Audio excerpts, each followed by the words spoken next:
સર્જાયેલ અગ્નિકાંડમાં 2 મહિલાના મોતને લઈ કોંગ્રેસ દ્વારા કેન્ડલ માર્ચ યાત્રા કાઢવામાં આવી હતી। સુરત શહેરમાં કોંગ્રેસ પાર્ટી દ્વારા કેન્ડલ માર્ચ યાત્રા કાઢવામાં આવી હતી। સુરતના સિટી લાઇટ વિસ્તારમાં જીમ અગ્નિકાંડને લઈ કોંગ્રેસ દ્વારા કેન્ડલ માર્ચ યાત્રા કાઢવામાં આવી હતી। આ જીમ અને સ્પા અગ્નિકાંડમાં સિક્કિમની 2 યુવતીઓના મોત થયા હતા, જેને લઈ કોંગ્રેસ દ્વારા યોજવામાં આવેલા કાર્યક્રમમાં સુરતમાં રહેતા સિક્કિમ પરિવારના લોકો પણ જોડાયા હતા। સુરત પોલીસ પાસે આ સિક્કિમ પરિવારના લોકોએ ન્યાયની માંગણી કરી હતી અને આવી ઘટના ભવિષ્યમાં ન બને તેની પણ કાળજી રાખવા માટે કહ્યું હતું। कल्पेश बारोट, प्रवक्ता सूरत शहर जिला कांग्रेस समिति। सूरत शहर जिला कांग्रेस समिति आयोजित श्रद्धांजलि कार्यक्रम सूरत अठवागत कार्य करवामां आवेलो छे।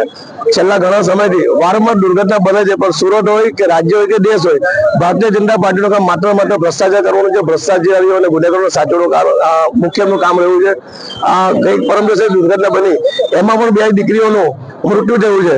એટલે અમારી સુરત શહેર કોંગ્રેસ સમિતિની માંગ છે કે સુરત મહાનગરપાલિકા જે દુર્ઘટનામાં જે બી દીકરીઓનું મૃત્યુ પામ્યું છે એ દીકરીઓના પરિવારને આર્થિક સહાય જાહેર કરે અને સુરત શહેર કોંગ્રેસના અમારા પ્રમુખ ધનસુખભાઈ રાજપૂત અને વિપુલભાઈ ઉડાવલા તરફથી અમારા ગુજરાત વિધાનસભાના નેતા અમિતભાઈ ચાવડાને લેટર લખીને જાણ કરવામાં આવી છે કે જે 2 દીકરીઓનું મૃત્યુ થયું છે તેનો પરિવારને રાજ્ય સરકાર અને સુરત મહાનગરપાલિકા તરફથી આર્થિક સહાય જાહેર કરવામાં આવે એવી મારી માંગણી છે।